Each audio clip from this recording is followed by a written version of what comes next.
Tu cerebro y el alma. Ciencia y espiritualidad. ¿Dónde termina el cerebro y empieza el alma? Esta es una de las preguntas más profundas que la humanidad se ha hecho durante milenios. Las religiones, los filósofos y los científicos han dado diferentes respuestas, a veces contradictorias, pero igualmente apasionadas.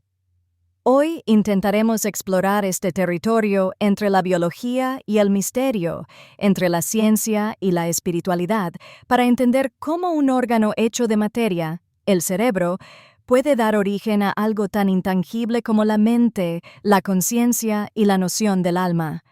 El cerebro es el objeto más complejo del universo conocido.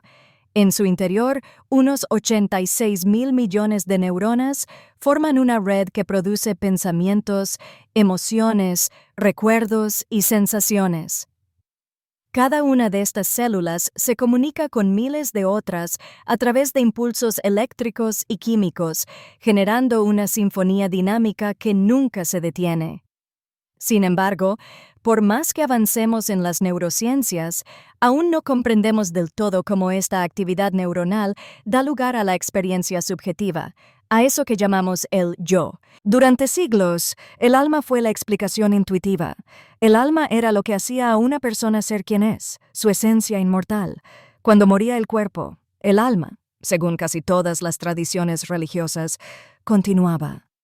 Pero con el paso del tiempo, la ciencia comenzó a desentrañar los secretos del cerebro y a mostrar que lo que llamamos alma podría tener raíces biológicas más profundas.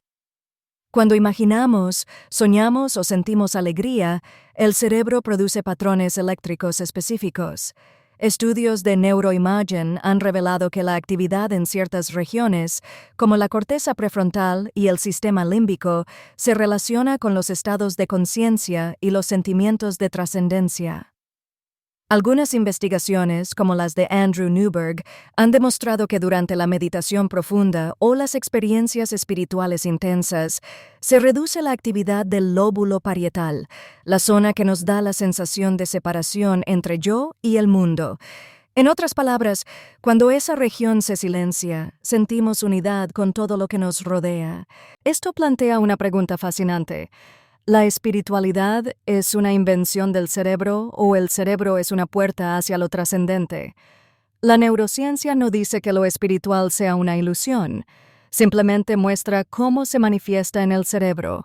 Cuando una persona ora, medita o siente amor universal, su cerebro se ilumina, liberando dopamina, serotonina y endorfinas. Estos neurotransmisores generan sensaciones de paz, conexión y felicidad. Es la biología del éxtasis. Pero hay algo que la ciencia sigue sin poder explicar. ¿Por qué existe la conciencia en primer lugar?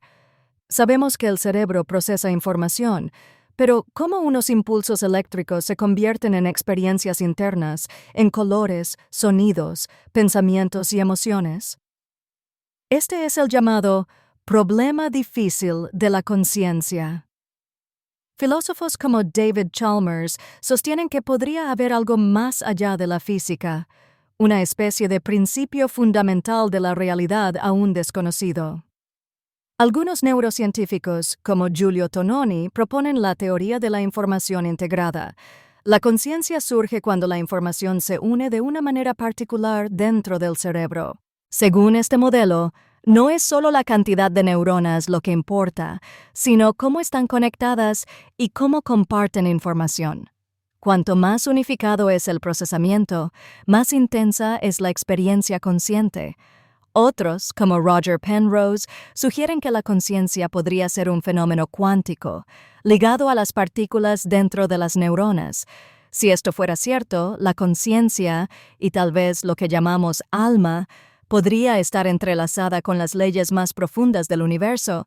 Desde un punto de vista evolutivo, la espiritualidad podría haber sido útil. Los humanos somos los únicos animales capaces de imaginar su propia muerte y de preguntarse por el sentido de la existencia. Creer en algo trascendente nos ha permitido afrontar el miedo, la pérdida y el sufrimiento. La neuroantropología sugiere que las experiencias místicas no son errores del cerebro, sino mecanismos adaptativos que refuerzan la cohesión social y emocional. Sin embargo, reducir el alma a un subproducto evolutivo sería demasiado simple. Muchas personas que viven experiencias cercanas a la muerte describen una sensación de disolución del ego, de amor absoluto y conexión con una realidad más grande. ¿Son solo construcciones del cerebro bajo estrés o vislumbres de algo que va más allá de nuestra biología? Los escáneres cerebrales no pueden responderlo todavía. La neurociencia también está cambiando nuestra percepción de la identidad. A lo largo de la vida, nuestras neuronas se reconectan constantemente. No somos los mismos que hace 10 años, ni siquiera los mismos que ayer. El yo es un proceso, no una cosa.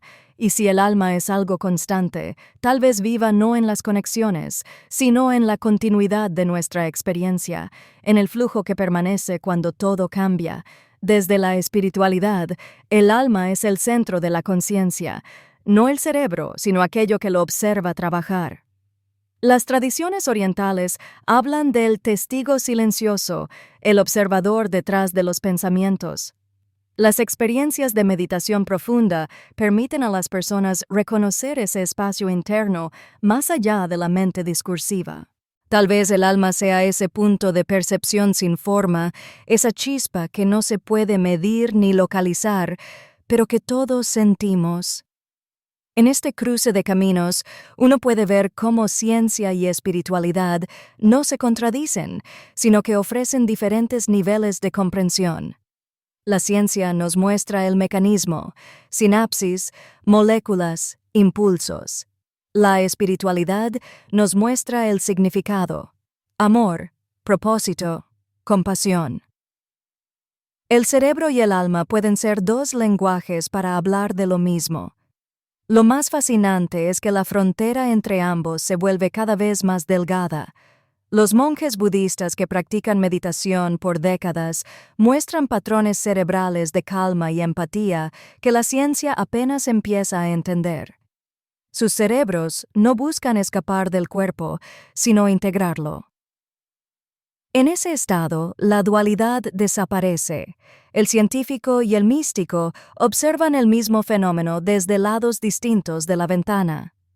Tal vez la cuestión no sea elegir entre ciencia y espiritualidad, sino reconocer que ambas son formas de explorar el misterio de existir. El cerebro es el instrumento, el alma, la música. Y lo importante no es si una crea a la otra, sino lo que surge cuando ambas se encuentran, la posibilidad de comprendernos como seres materiales y, al mismo tiempo, infinitos.